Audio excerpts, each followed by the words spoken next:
menceritakan tentang hikayat Maling Dewa. Maling Dewa adalah seorang putra raja. Ia menggantikan ayahnya sewaktu ayahnya pergi menunaikan ibadah haji. Ia bertunangan dengan 3 orang putri. Hasil dari buruan mencari seekor burung. Yang pertama, Nilam Cahaya. Yang kedua, Bondan Gentasan. Dan yang ketiga, Andam Dewi. Namun, Andam Dewi juga dipinang oleh raja lain. Tapi, pinangannya tersebut ditolak oleh Andam Dewi, yang mengakibatkan Andam Dewi dibuat sakit olehnya. Bahkan, kerajaannya dihancurkan oleh raja tersebut. Itu semua memaksakan Andam Dewi dan ibunya untuk mengasingkan diri dan menyembunyikan diri. Kemudian Maling Dewa mencari Andam Dewi dan ibunya, lalu mengawininya. Tapi akibat mengawini tersebut, Maling Dewa mati. Kemudian dihidupkan kembali oleh Nilam Cahaya. Kemudian Maling Dewa mengawini Bondan Gentasan. Akibat kemenangannya dalam sebuah peperangan, ia mengawini lagi 2 orang putri. Dan perkawinannya yang terakhir bersama dengan Nilam Cahaya di kalangan dilaksanakan di sebuah kalangan dan juga di kayangan. Sekian cerita dari saya. Wassalamualaikum warahmatullahi wabarakatuh.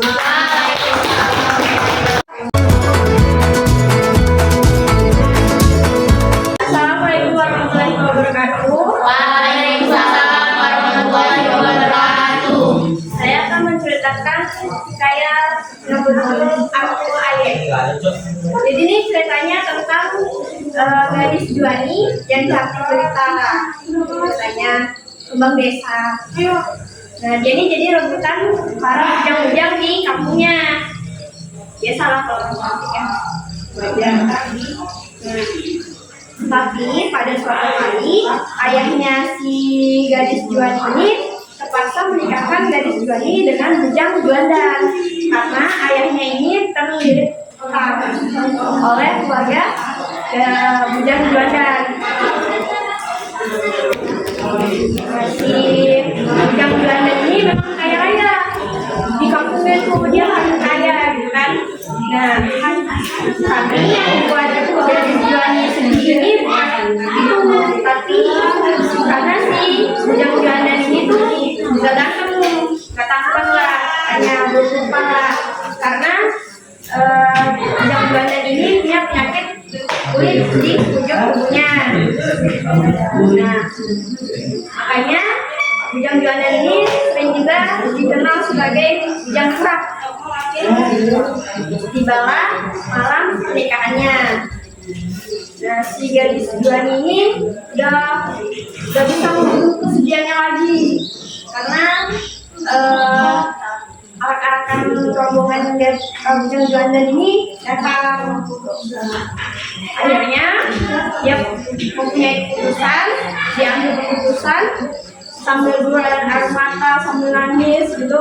Dia lagi ke kabur lewat belakang rumahnya menuju sungai.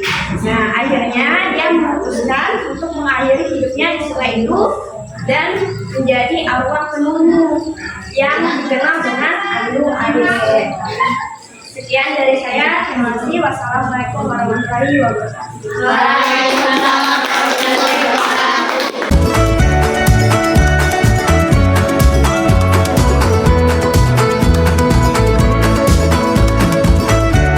Assalamualaikum warahmatullahi wabarakatuh. Waalaikumsalam warahmatullahi wabarakatuh. Kali ini saya ingin menceritakan kisah Jakarta.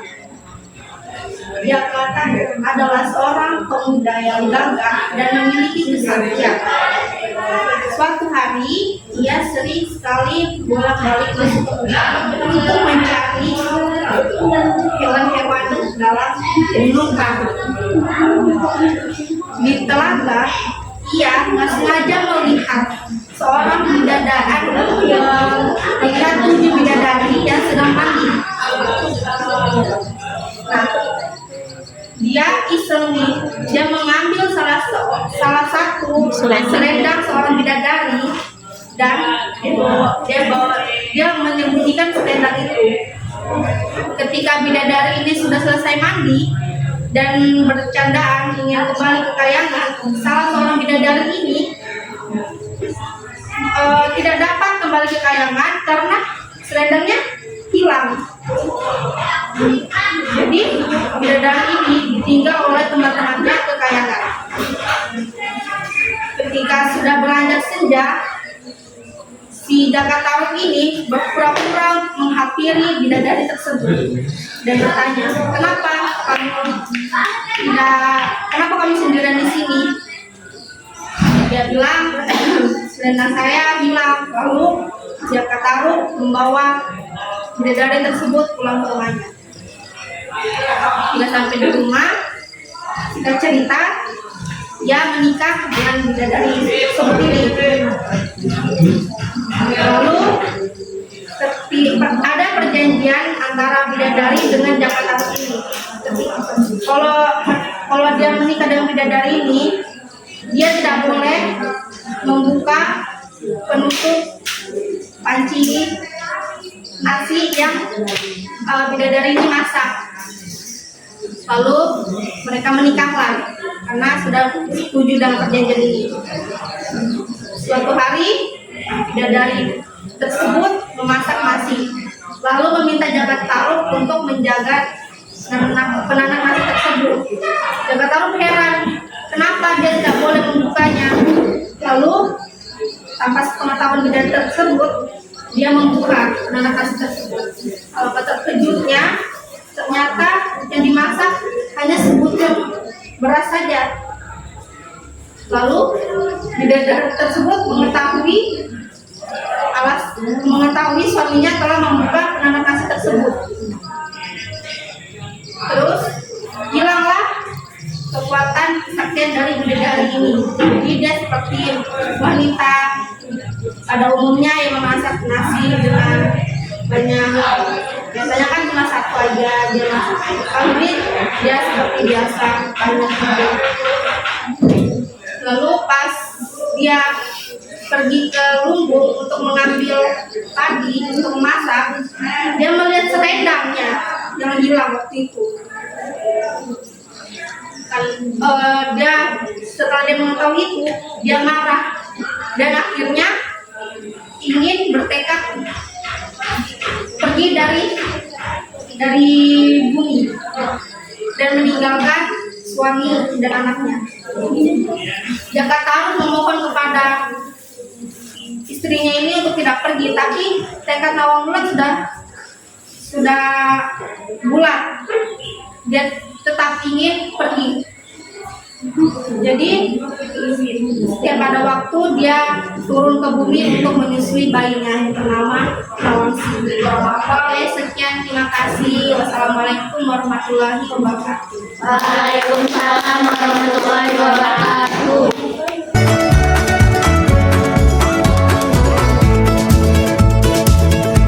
Assalamualaikum warahmatullahi wabarakatuh. Waalaikumsalam warahmatullahi wabarakatuh. Saya akan menceritakan cerita hikayat yang berjudul Putri Kemuning. Jadi, di suatu kerajaan ada seorang raja yang mempunyai 10 orang putri. Nah, putri-putrinya ini diberi nama mengenai tentang warna. Nah, putri pertama itu diberi nama dengan Putri Jambon. Putri kedua yaitu Putri Nila, kemudian Putri Jingga, kemudian lagi Putri Ungu, Putri Hijau, Putri Biru, Putri Kelabu, Putri Merah Merona, Putri Oranye, dan putri yang terakhir diberi nama Putri Kemuning. Nah, tetapi kebahagiaan mereka itu tidak berlangsung lama setelah sang ratu melahirkan Putri Kemuning, karena setelah melahirkan Putri Kemuning dia meninggal. Nah, setelah setelah beberapa tahun, putri-putri ini tumbuh dengan sangat manja dan sangat nakal karena sang raja tidak pernah mendidik mereka. Yang mendidik mereka itu pengasuhnya. Nah, saking raja nggak pernah ketemu sama putri-putrinya, jadi mereka itu kayak nggak sopan gitu. Nah, terus pada suatu hari sang raja ini menemui 10 putrinya. Nah, sang raja berkata, anak-anak, sebentar lagi ayah akan pergi. Apakah kalian ingin menitipkan sesuatu? Nah, ke-9 kakak putri kemuning ini menitipkan barang-barang berharga dan sangat mahal seperti hiasan, berlian. Nah, sedangkan putri kemuning ini hanya berpesan satu kepada ayahnya. Ayah, aku hanya ingin ayah pulang dengan selamat dan tetap sehat. Nah, setelah mendengar pesan dan keinginan putrinya, sang raja tersebut pun pergi. Nah, setelah beberapa hari, putri-putri ke-9 kakak putri kemuning ini diasuh oleh pengasuhnya dan mereka sangat manja dan tidak mau membereskan apapun. Nah, sedangkan putri kuning ini selalu menyendiri. Pada suatu hari dia melewati sebuah taman kesayangan ayahnya. Dia melihat taman kesayangan ayahnya tersebut sangat kotor dan berserakan sampah. Dia sangat sedih melihat taman kesayangan ayahnya seperti itu. Jadi dia berinisiatif untuk membersihkan taman tersebut. Nah, setelah kakaknya melihat putri kemuning membersihkan taman tersebut, mereka pun mengejek putri kemuning dan memberinya julukan sebagai pembantu baru. Nah, lalu mereka melempari taman tersebut dengan sampah lagi. Jadi putri kemuning harus membersihkan taman itu lagi. Nah, keesokan harinya sang raja sudah pulang. Jadi mereka sudah diberikan hadiah yang mereka inginkan. Nah, tapi walaupun putri kemuning tidak menitipkan apa-apa, dia tetap dapat hadiah, yaitu kalung yang sangat indah dan memiliki permata warna hijau. Nah, melihat itu, putri hijau ini merasa iri.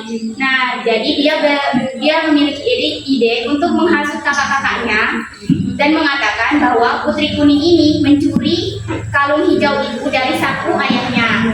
Nah, jadi ke-9 kakaknya ini mempunyai ide untuk membalas dendam kepada putri kuning dan ingin merampas kalung hijau tersebut.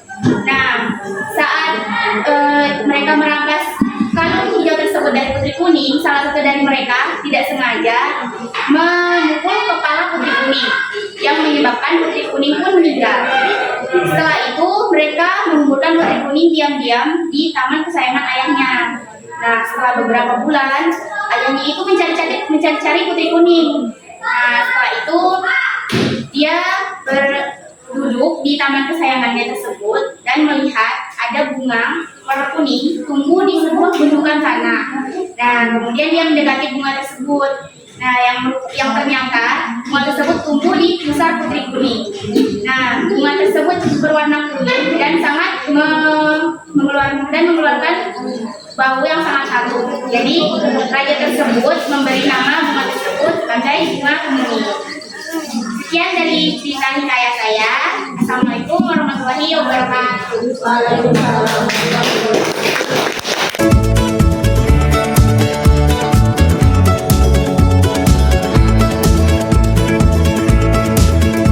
Assalamualaikum warahmatullahi wabarakatuh. Waalaikumsalam warahmatullahi wabarakatuh. Saya ingin menceritakan hikayat Tanjung Puri. Dahulu kala ada kerajaan bernama Kerajaan Tanjung Puri. Nama rajanya Raja Halim Mangkupraja. Dia memiliki 2 orang putri. Yang putri pertamanya bernama Putri Roro Sulastri dan putri terakhirnya Putri Galuh Sewangi.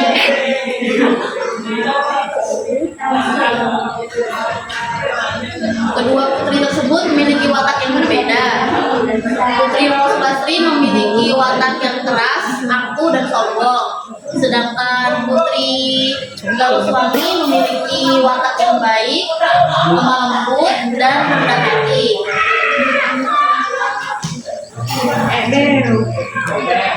Raja Halim Mangkupraja berkata terhadap kedua anaknya, "Anakku, ayah sudah tua. Sudah saatnya kalian mencari calon pendamping untuk menggantikan ayah, karena umur ayah sudah tidak lama lagi, dan tidak seumur hidup bukan ayah yang menjadi raja." "Iya, ayahanda," jawab Putri Galswangi. Sedangkan Putri Rosulasti menjawab dengan sombong, "Ayahanda, aku tidak ingin menikah dengan rakyat biasa. Aku tidak ingin kelaparan." Ayah Raja Halim Mangkupraja menjawab, "Kita tidak boleh mengukur seseorang dengan kita tidak boleh menilai seseorang dari dia rakyat biasa atau bukan."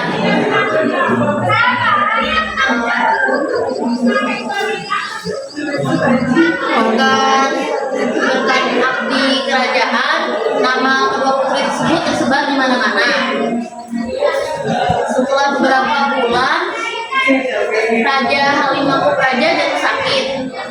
Banyak warga yang membicarakan kedua putri tersebut. Tak lama kemudian, ada seorang prajurit yang datang dan memberikan pengumuman, "Wahai rakyatku, pengumuman. Aku, Raja Halim Mangkupraja, akan menikahkan sebuah putriku dengan siapapun yang mereka pilih. Barang siapa yang ingin mengikuti sayembara ini, silakan datang ke istana untuk mengetahui persyaratannya.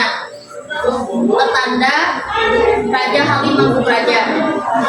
Sepekan kemudian, tidak ada warga yang datang ke istana. Bukannya mereka tidak tertarik, tetapi mereka sadar diri. Dari istana seberang ada putra mahkota yang bernama Pangeran Hanung Cakra.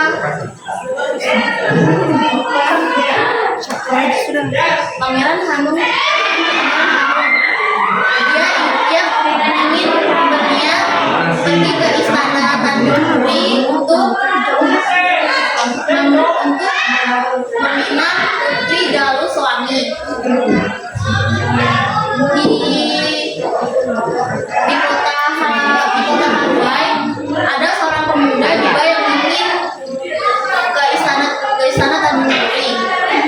Dia bernama Joko Jaruli.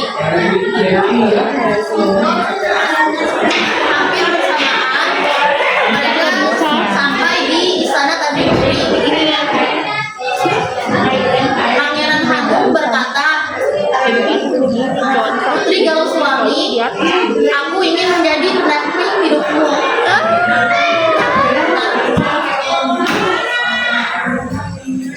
Kata Putri Galswangi, "Tunggu sebentar, Pangeran. Aku mempunyai satu syarat. Jika kau bisa menyembuhkan ayahandaku, maka aku akan bersedia menjadi istrimu."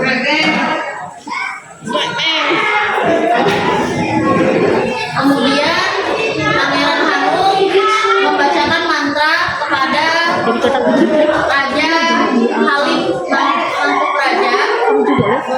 Setelah beberapa kali dicoba, tidak ada perubahan.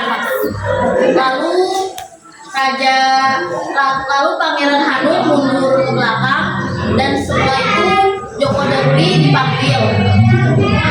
Joko Jaruli membacakan mantra dan meminumkan air suci, meminumkannya ke seluruh tubuh raja.